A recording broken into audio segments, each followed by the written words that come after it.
Bienvenidos a su clase del 25 de agosto del 2022, su clase de didáctica de la química del 5C1.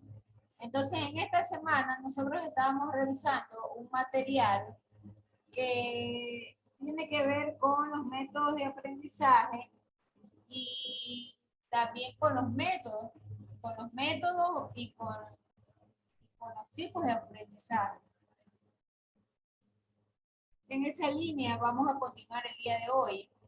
Y por supuesto, ayer veíamos para la selección del método de enseñanza, había que fijarse los objetivos, los alcances de la asignatura, definir los niveles. Todo eso habíamos nosotros el día de ayer conversado. Voy a compartir el documento del cual hemos estado haciendo referencia desde la clase de ayer. Y nosotros habíamos visto las estructuras, ¿no? O las cadenas con sus respectivos eslabones. ¿Cómo son las estructuras conceptuales, las estructuras metodológicas y las estructuras cognitivas? Ayer habíamos revisado esto, veíamos la importancia de cada uno de esos eslabones. Y habíamos hecho también una referencia sobre cómo podemos nosotros enlazar los objetivos con las necesidades de los estudiantes y los objetivos con los contenidos de las asignaturas.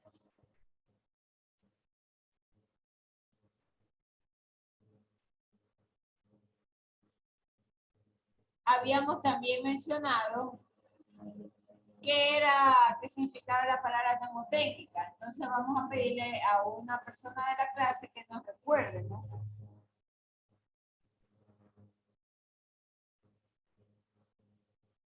Nayeli Murillo, por favor.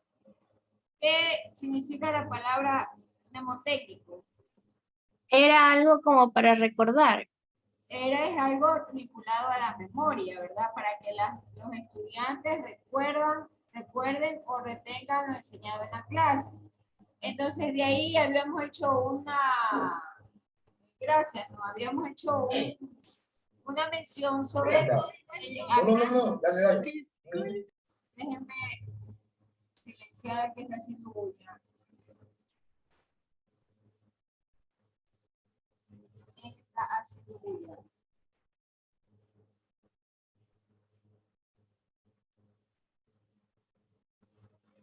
Ya se silenció esa persona.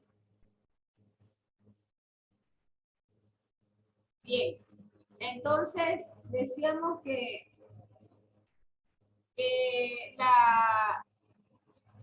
había porcentaje y que el tema del recuerdo de la información estaba muy, pero muy estrecho o va muy de la mano con nuestros sentidos, ¿no?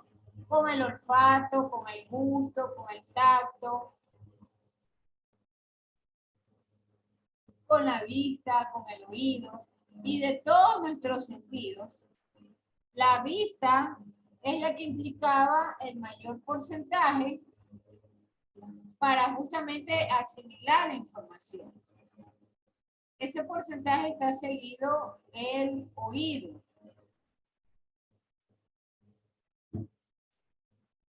Todo lo que oímos suele ayudar a recordar. Todo lo que escuchamos.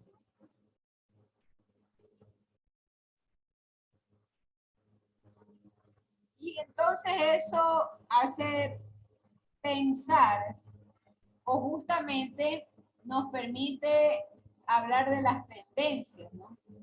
Y esto era parte de un estudio que hace referencia a esta autora, este capítulo, en el cual menciona que la tendencia en un grupo de estudiantes es justamente que la vista genere mayor impacto en el tema del recuerdo de la información.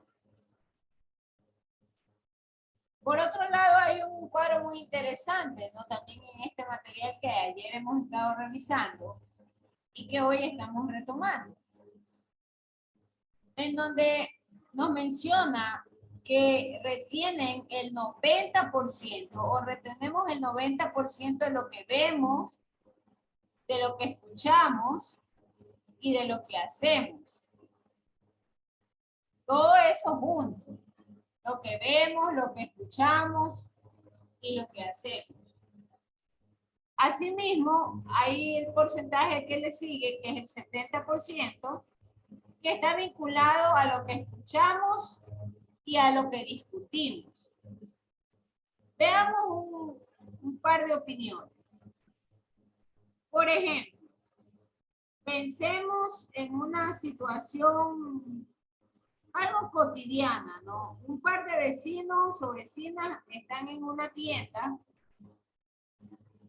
y conversan sobre un suceso de esa localidad y hablan sobre un pleito un pleito de un par de señores. Generalmente, ¿qué es lo que se transmite a los demás vecinos? Le pregunto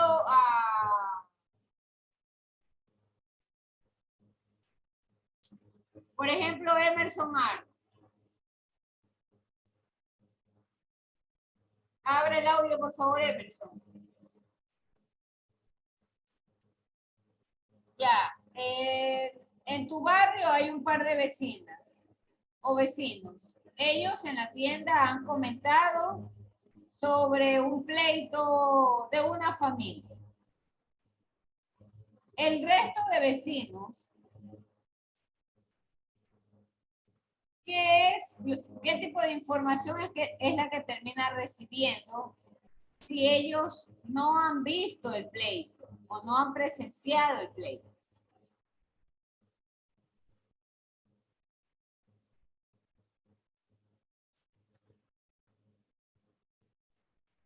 Esperamos tu respuesta, Emerson, sea escrita o como sea.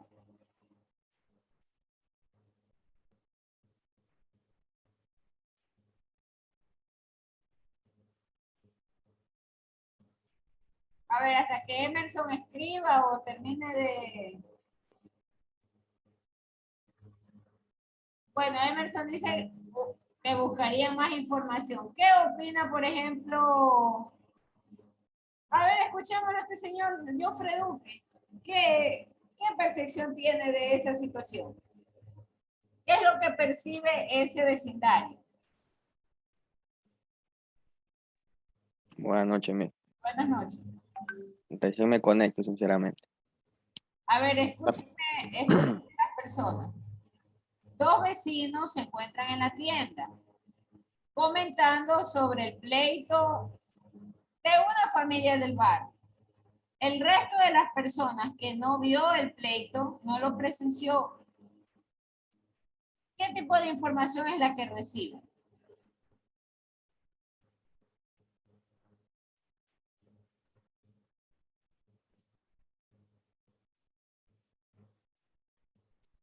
Auditiva. No, convérsenos usted. ¿Qué piensa? ¿Cuál es su criterio?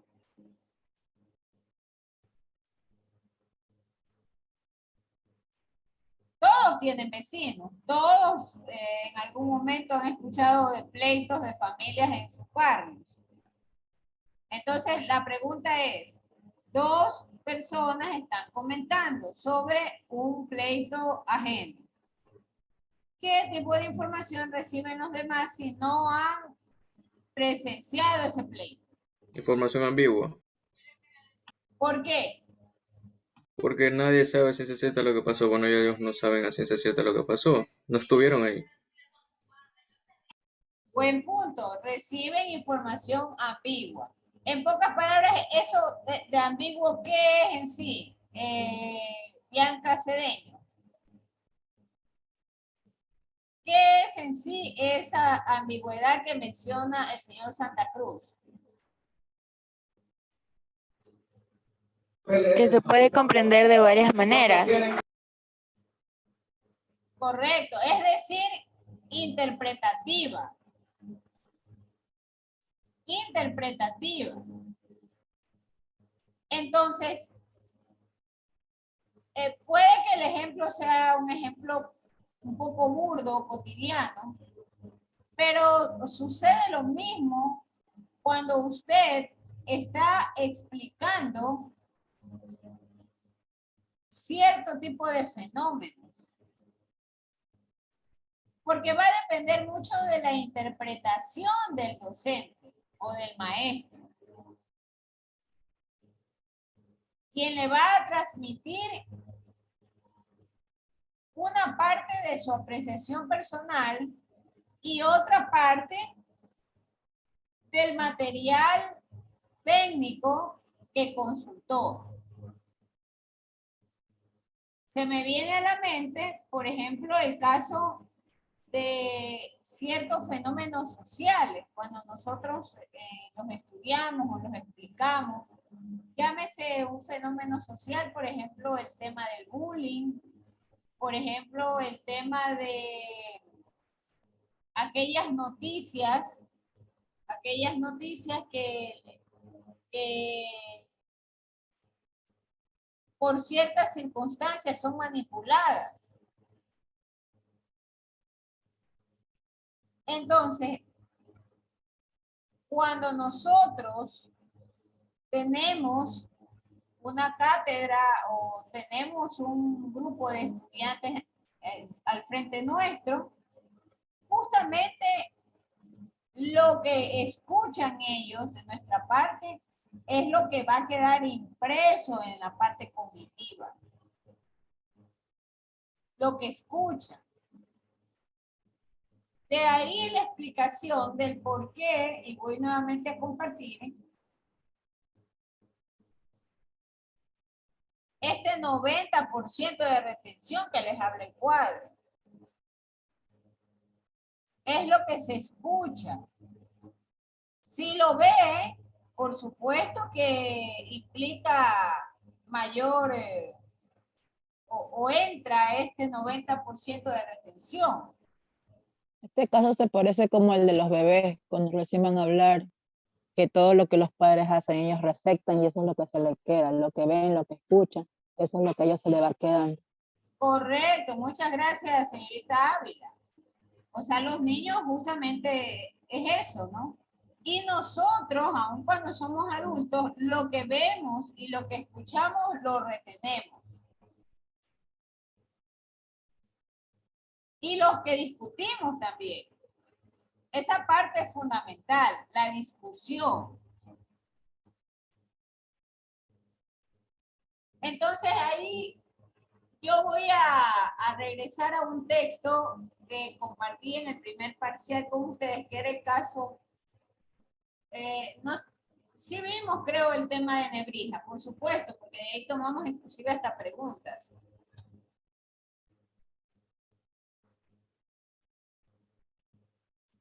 Ay, bien dice, son vecinos chismosos.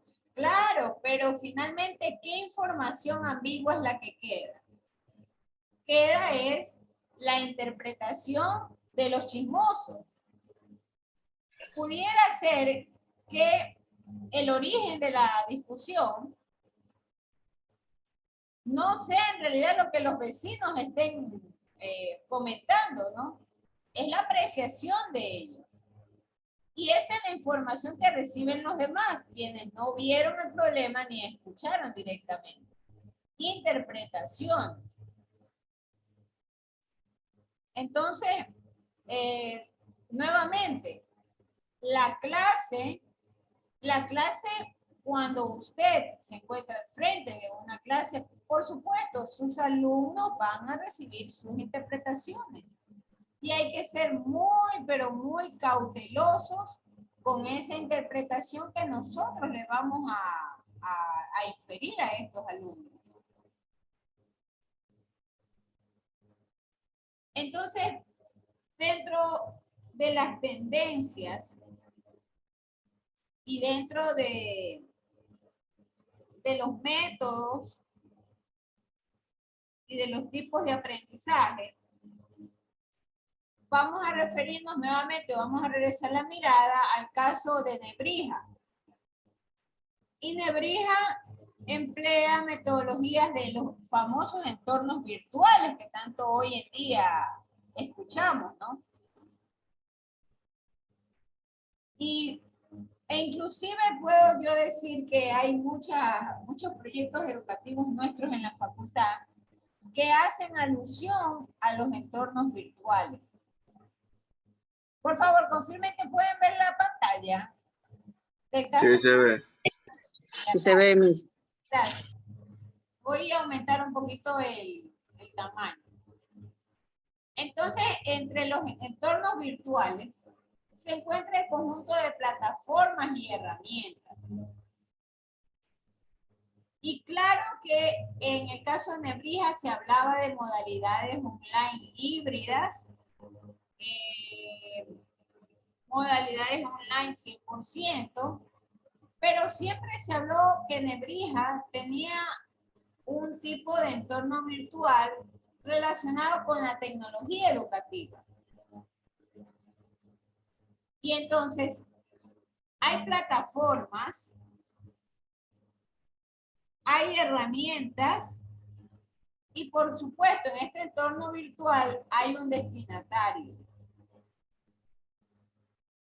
Entonces son tres elementos importantes dentro de un entorno virtual: la plataforma, las herramientas y el destinatario. Siempre tenemos discusiones con mis estudiantes ya de mayores niveles que están haciendo el proyecto educativo, porque por ejemplo dice, el entorno virtual es el uso de, por ejemplo,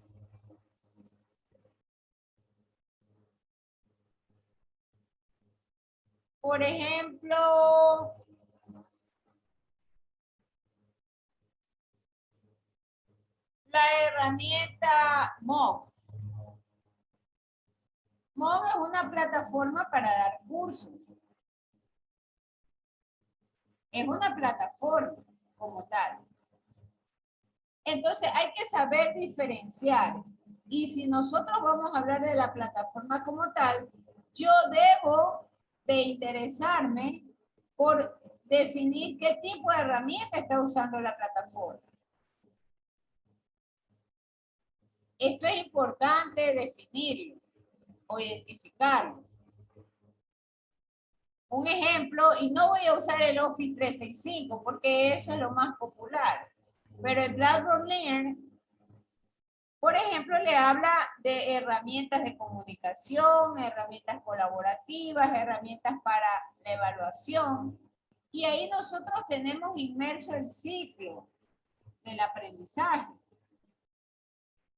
Compartimos contenido, los comunicamos,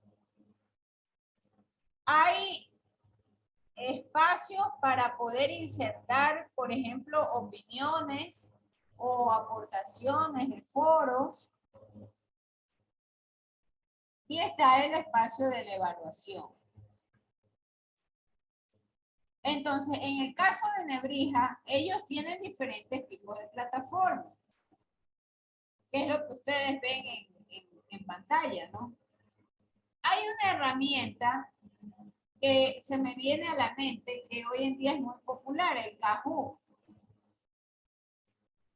Entonces, Kahoot es una herramienta para evaluar.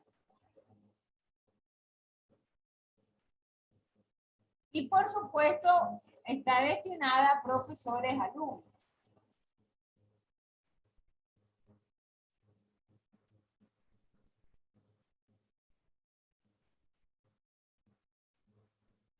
Noten también que finalmente el hecho de que sean entornos virtuales no significa que está separado del enfoque pedagógico. Es al contrario. La idea de poner en la mano al estudiante este tipo de entornos virtuales, lo que hace es flexibilizar, y además de flexibilizar el aprendizaje, La palabra ubicuidad se interpreta como el poder estar en un lugar de manera simultánea. Esto se aplica, por ejemplo, en aquellas plataformas en las cuales se desarrollan juegos de tipo evaluación y los estudiantes luego, a cualquier hora del día, ¿no?, lo responden. Entonces, el maestro en realidad está presente en ese instante. Y está presente cada vez y cuando un estudiante desde su casa o desde cualquier parte del mundo está empleando esa herramienta tecnológica. Entonces, hay una explicación de las funciones de cada una de esas plataformas y de sus herramientas, ¿no? Porque, por ejemplo, en el caso del Office, el Office maneja la herramienta de correo electrónico, maneja la herramienta de una nube colaborativa, en donde cada persona que tiene una cuenta institucional puede ahí subir tareas, puede compartir videos, es una nube colaborativa. Y que el fin de esta plataforma Office 365 es justamente generar un flujo de comunicación. Un flujo de comunicación que además le va a permitir desarrollar la construcción del conocimiento. Otra de las herramientas que, bueno, es muy conocida dentro del Office es el OneDrive, ¿no?, que es la nube de la colaboración, ¿no?, y permite hacer trabajos inclusive de tipo cooperativo y simultáneo. Ya ustedes están familiarizados con esto, puesto que nuestra universidad también emplea este tipo de plataformas con este tipo de herramientas. Sin embargo, hay otros tipos de plataformas que usa el caso de Campus Nebrija, porque buscan justamente encontrarse en un mismo marco temporal. Hablábamos días anteriores de la globalización y decíamos que la enseñanza del aprendizaje era un tema global. Y cuando hablamos de la globalización, estamos también hablando del entorno espacial de cada uno, de cada estudiante. Entonces, lo que se busca es que, por ejemplo, estas herramientas, ahí están mencionando el caso del chat, pero lo que se espera con estas herramientas es alcanzar un marco virtual de manera temporal y espacial. Bidireccional, ¿no? Tanto del maestro como del estudiante y del estudiante como del maestro. Entonces, ahí nace el concepto del rol. ¿Cuál es el rol del docente? El rol del docente es ser un moderador.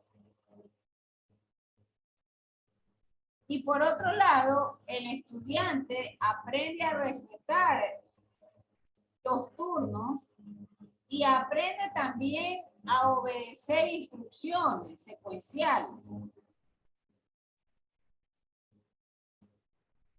Por ejemplo, hay herramientas, nuevamente pienso o menciono el tema del Kahoot, y la herramienta usted la puede condicionar con cierto tipo de instrucciones, como por ejemplo, en 5 segundos usted debe de seleccionar la respuesta correcta.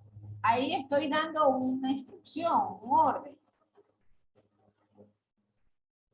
Puedo yo ordenar preguntas en función de mis contenidos curriculares. Puedo ordenar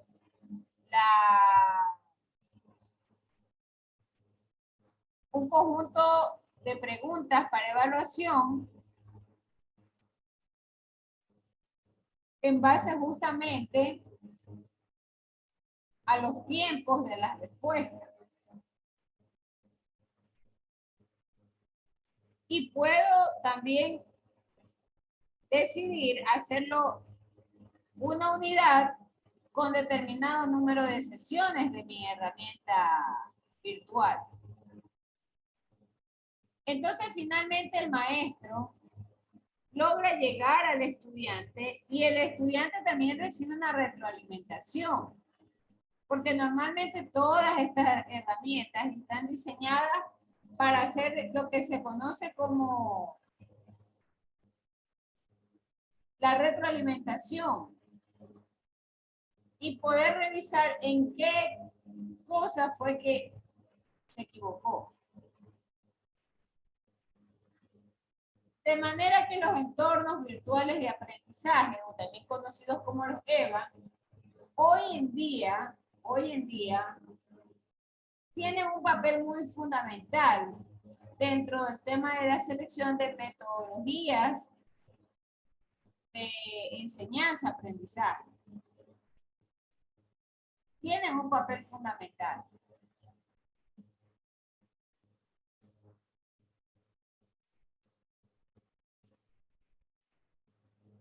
Voy a regresar un momento al... Ah, correcto, hay quien nos dice el quiz también es popular. Correcto, es otra herramienta. Es otra herramienta.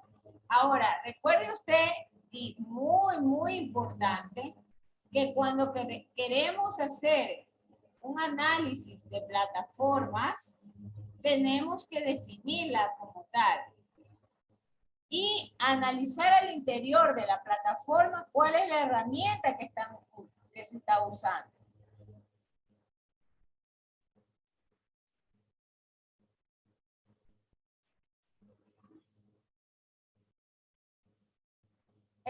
Por favor, confirmen que ven el texto que dice estilos de aprendizaje y metodología de enseñanza adecuados. Sí, Sí, se ve. Bien, entonces, en estos cuadritos nuevamente, el escuchar y el ver dentro de los entornos virtuales se considera como uno de los pilares más importantes, ¿no? O que contribuyen a este 90% de retención de conocimiento.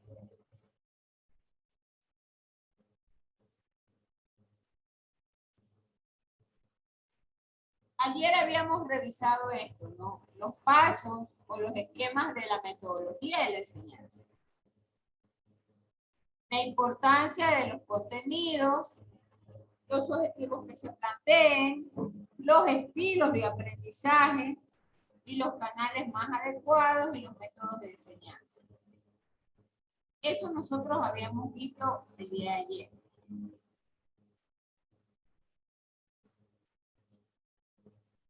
En esta línea, ahora nos corresponde revisar los pasos para adecuar la metodología de la enseñanza. Entonces,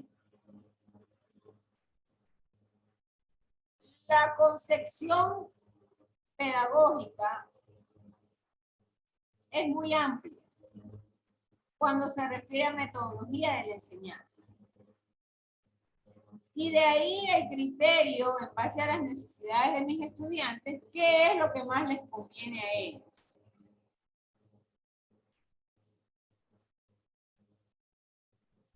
Por ejemplo, es importante revisar en qué etapa del proceso de enseñanza-aprendizaje se encuentran nuestros estudiantes. Y según esa etapa, yo puedo trabajar con mi propuesta y puedo desarrollar una encuesta a estos alumnos. ¿Para qué? Para poder hacer un levantamiento de datos del estado o la situación inicial de mis alumnos. A eso se le llama el diagnóstico. Y entonces,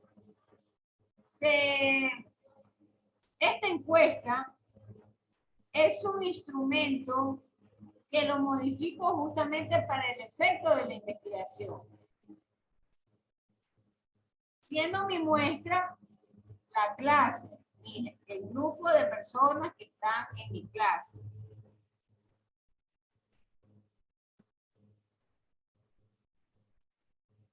Es posible hacer un análisis cualitativo de estas encuestas. Y dentro de la concepción de cualitativo, yo tengo variables como, por ejemplo, los gustos, la personalidad, las limitaciones, las capacidades. Todo eso son variables. Variables del análisis cualitativo. Y entonces estas variables son las que me van a ayudar a mí a tener una visión particular de mis estudiantes.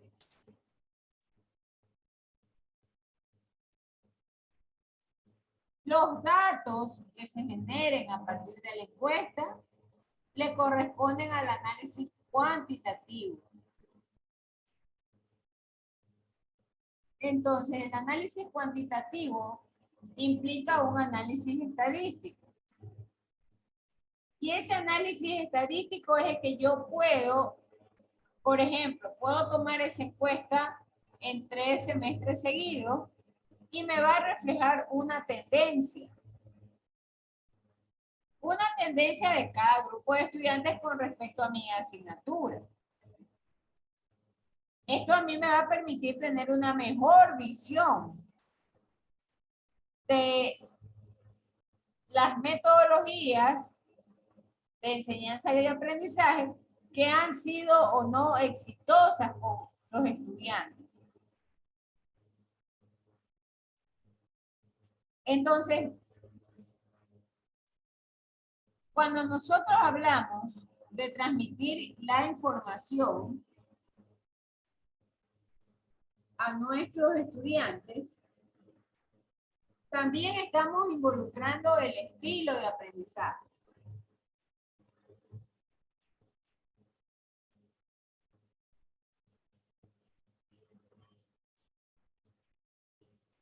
Y dentro de los estilos, tenemos 7 tipos de estilos. El que es predominante visual, el que es predominante auditivo, el que es predominante cinético, el combinado visual auditivo, el combinado visual cinético, el combinado auditivo cinético y el combinado visual auditivo y cinético.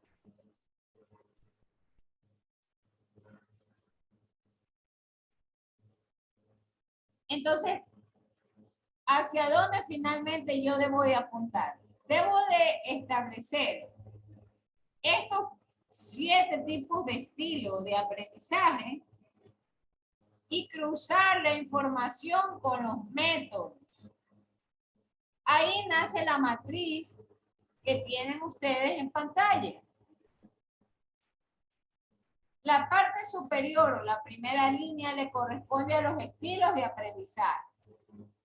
Predominante visual, predominante auditivo, predominante cinético, predominante visual auditivo, combinado visual cinético, combinado auditivo cinético, combinado visual auditivo cinético, estilo predominante extrovertido, predominante introvertido y combinado.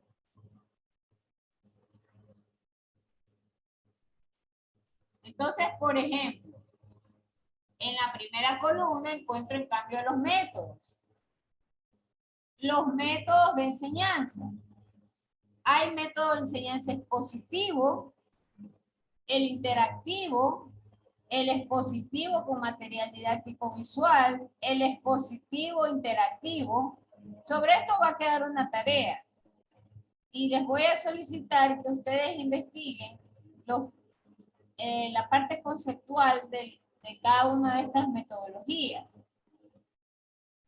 Y mencione ejemplos. Entonces, el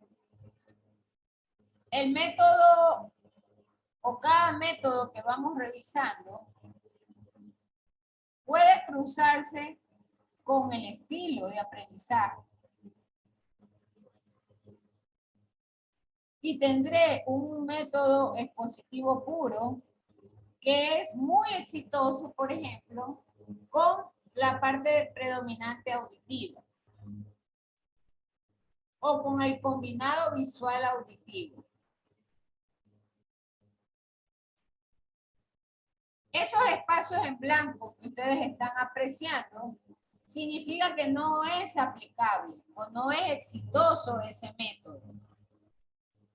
El método expositivo no es exitoso cuando se lo combina con un estilo predominante visual. Pero sí es exitoso cuando lo combino con el predominante auditivo, con la combinación de visual auditivo, con la combinación de auditivo cinético y con la combinación de visual auditivo y cinético. Eso es lo que significa cada uno de esos colores al interior de la matriz. Lo mismo sucede con el expositivo interactivo, que es de color rosado. Es posible combinarlo con casi todos los estilos de aprendizaje, menos con el predominante visual puro.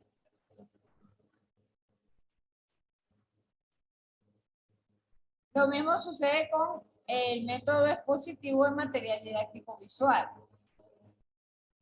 No es compatible con el estilo de aprendizaje de predominancia cinética, ni predominancia extrovertida.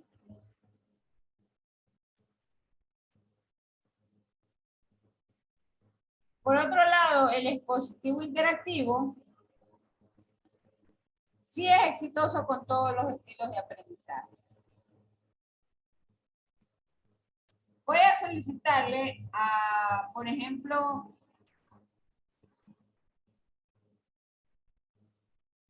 Valeria Hidalgo. Valeria Hidalgo asistió a la Feria de Ciencias. ¿Qué tipo de métodos empleó y qué tipo de estilos emplearon en esa Feria de Ciencias? Y denme un ejemplo.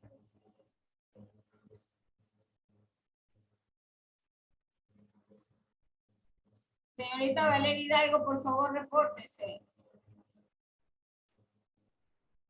Si no abren el audio, yo voy a anotar porque yo ya les dije que no puedo estar solo hablando y ustedes no participan en clase. Valeria Hidalgo, por favor. La escuchamos.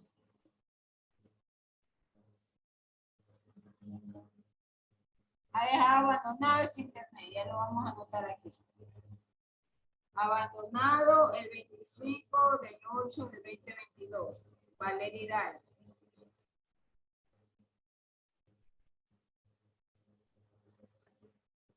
Coraima Torres ya llega cuando se termina la clase. Jennifer Merino. Por favor, ayude a esa señorita que ha abandonado el internet. Jennifer Merino. Jennifer Merino.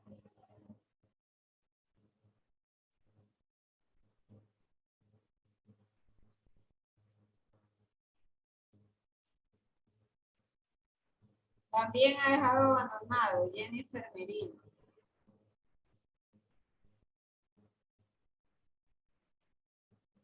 Jocelyn Marcillo. Sí, mis buenas noches. A ver, hija, dinos en la feria que tuvimos el viernes anterior, ¿qué tipo de métodos se emplearon y con qué estilos de aprendizaje se combinaron?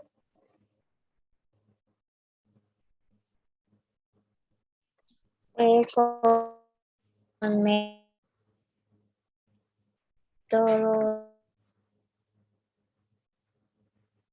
de Ahí tienes en pantalla los métodos y los estilos. método lo visual, pues y experimental, expositivo también. A ver, hija, vamos a ceñirnos a la matriz. Y estamos aprendiendo los términos. La matriz. La que está en pantalla. ¿Sí logras ver en pantalla la matriz? Sí, sí, miso, sino que no le escucho bien. Es que mi internet está con dificultad y no, en sí no le escucho solamente antes le escuché sobre la feria, qué método, y de allá, hola. Hola, a ver, ayúdele a Iván Montalvo.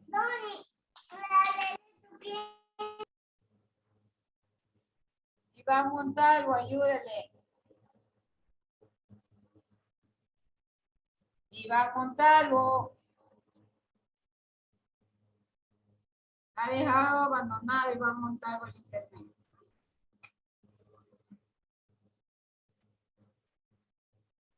Montserrat Rodríguez. Sí, máster, buenas noches. Buenas noches. ¿Qué método se aplicó en la feria y con qué estilo? Diría el estilo expositivo interactivo. Eso no está en la matriz. Disculpe. Es el cuadro que está presentando. Correcto, esa es la matriz. Y la parte superior, la primera fila son los estilos. La primera columna son los métodos. Ay. Sería el estilo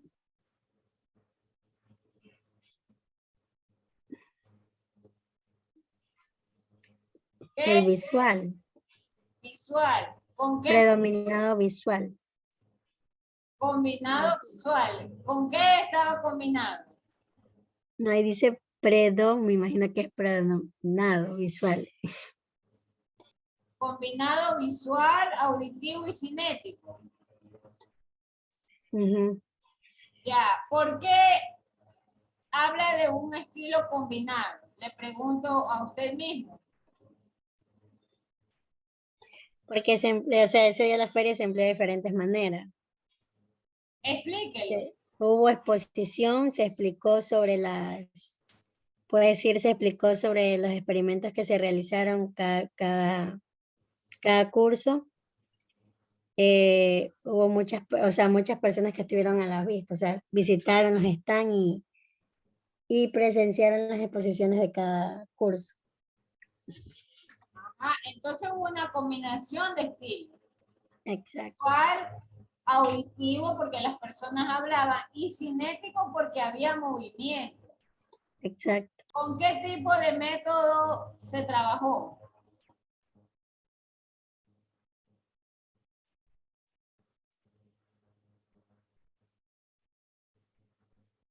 De lo que ves en pantalla, ¿con qué tipo de método se trabajó? Los métodos son los que están de colores, ¿verdad? Los métodos son los que están en la primera columna de colores, correcto. O sea, yo diría el expositivo con material didáctico visual.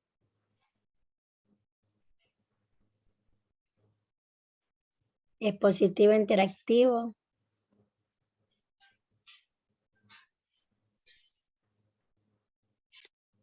Entonces, noten que los métodos van por nivel de complejidad. Hay métodos que implican exposiciones puras. Ese no fue el caso de nuestra feria. El método expositivo interactivo puro tampoco fue el caso en nuestra feria. ¿Por qué? Porque habían kiosquitos que tenían el material didáctico. Yo recuerdo haber visto, por ejemplo, un kiosquito que hablaba de la polinización y había el material didáctico de la flor. Otro hablaba sobre la célula y estaba la célula y las partes de la célula. Había otro que hablaba sobre la elaboración de queso, ¿verdad? Y estaba justamente enseñándose o explicándose cómo hacer el queso. Entonces, se puede decir que es una combinación de material expositivo interactivo con material didáctico visual. No es aprendizaje independiente porque las personas visitaban cada stand y estaba esto organizado, recuerdo, por áreas o por ciertas temáticas. Las que requerían laboratorio experimental, pues estaban en laboratorio. Aquellos que tenían material sin necesidad de experimento estaban en la parte de afuera, o estaban en otro tipo de ambiente, con otro tipo de recursos.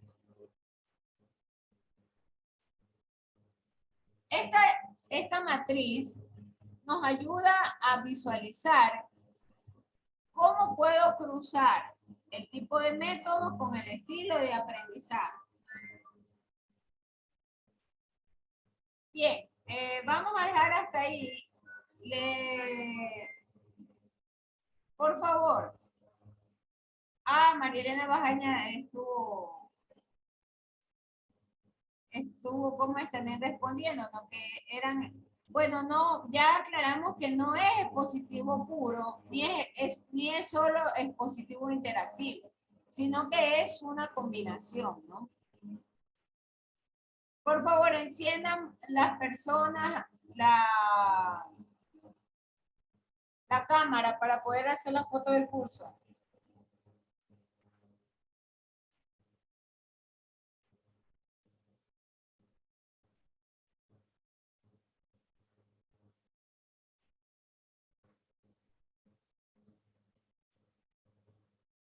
Hay al momento conectados 30 personas. Elena Argüello, Glenda Ávila, María Elena Bajaña, Samuel Vaque, Bianca Cedeño, Ili Larrea, Coraima Torres, Nicole Cortés, Nayeli Dueñas, Jofre Duque, Emily Caña, Fernando Estacio, Brittany Góngora, Emerson Aro, Valeria Hidalgo, Isabel Menéndez, John Cabrera, Marcillo Jocelyn, Melanie Albán,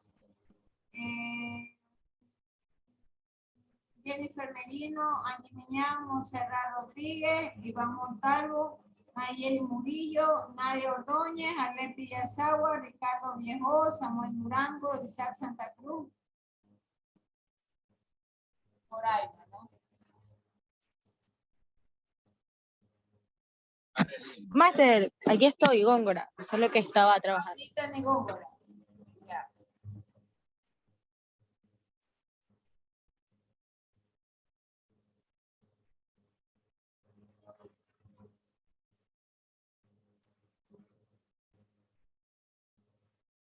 Perdón un momento.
señor Cabrera Lor, ¿por qué no se acerca ahí y su cámara está enfocando al techo? No se puede enfocar, no se puede tomar una fotografía del techo de su casa o a la pared de su casa. Ha dejado abandonado simplemente esa conexión. Ahí ya está él. Sí, estoy aquí, profesora. Lo que pasa es que estaba haciendo la merienda.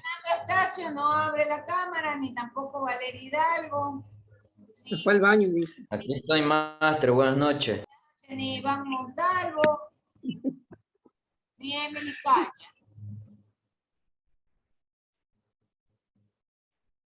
Tienen que abrir, por favor, para hacer la toma de curso, y eso lo saben. Y Valeria Hidalgo, Emerson también, no. Se ríe, Billy, no más. Pero es que deja la pared. Es que son feos y no quieren salir en la cámara. Miss, tengo que seguir barriendo. Ya listo, está bien. Déjeme un print screen rapidito. Ya listo, gracias. Ya. De nada, ya tú te cerró. Sí, estoy en 2 dispositivos. Ah, sí, tiene razón, disculpen.